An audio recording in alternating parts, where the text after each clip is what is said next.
ความคิดถึงน้องคิดหาแต่น้องคิดฮอดแต่น้องผู้เดียว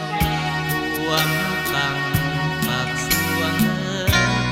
หัวคำยามเดึกสุดแลเลียวหักน้องคนเดียวคนเดียวเสมอมาถึงตัวอยู่ไกลหัวใจยังโหยหวนเศร้าคำบ่ายควรหานวลอยู่ทุกเวลายานหักจะนายแน่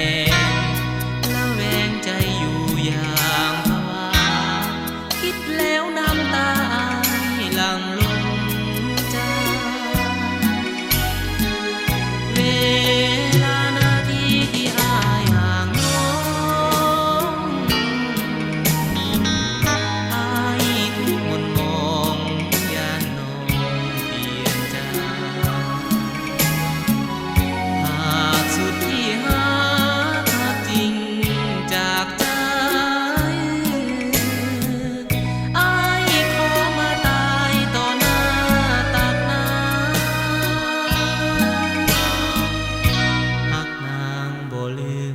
หักเดียวบ่ลื